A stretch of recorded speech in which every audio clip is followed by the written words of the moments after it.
The first time the house called my name, I thought it was my sister playing a joke. We were 16 years old, and in that awkward stage where you'd try anything to get attention. But it wasn't my sister. It was 3:47 a.m. on a Tuesday, and I lay awake in my bed when I distinctly heard a whisper. My name, whispered once, then again, and a third time, growing fainter with each repetition. I opened my eyes, and the room was dark, the clock on the wall glowing like a red eye. When the whisper stopped, I thought I must have imagined it. But at dinner that evening, my sister handed me her old flip phone, a relic she'd found in the basement. "Check this number," she said, her voice barely above a whisper. She'd had it in her room for years, since it stopped getting delivered to our front door. It was one of those pay-as-you-go numbers you'd buy for $1, not meant to be kept for long. But the number on the phone was mine, or rather, the number I'd chosen when I was 10.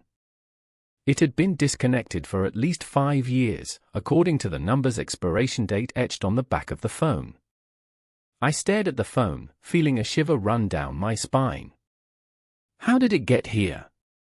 I shook my head, thinking maybe I was still asleep, caught up in some bizarre nightmare.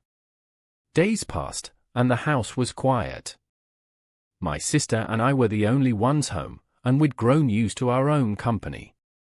The whispers never happened again, but my unease lingered. One morning, I woke to find a new text message on the flip phone, "Hello." It was a simple message, with no punctuation. The sender's phone number still had the same pay-as-you-go label, the same expiration date, and the same number that had been mine when I was a child. My skin crawled.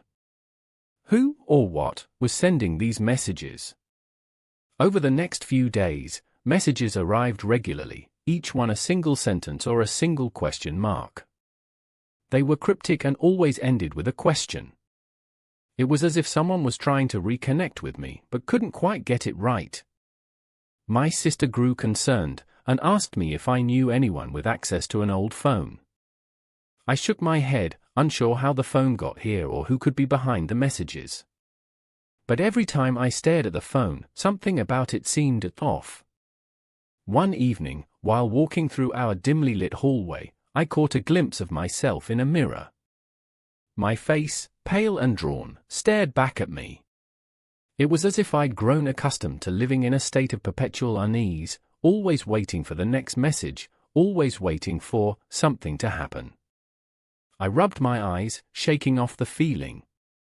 It was just the house playing tricks on me again, I told myself. But the messages continued. "I'm waiting for you, red one.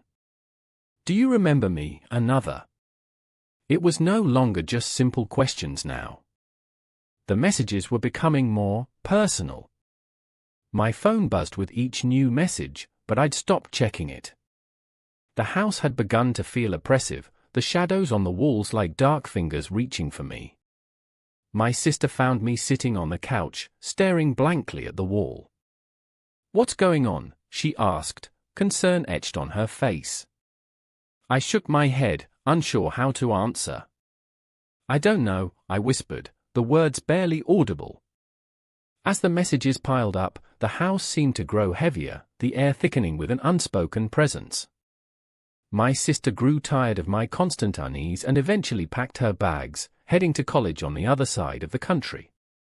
The house felt empty and quiet without her. With the flip phone by my side, I waited for the next message.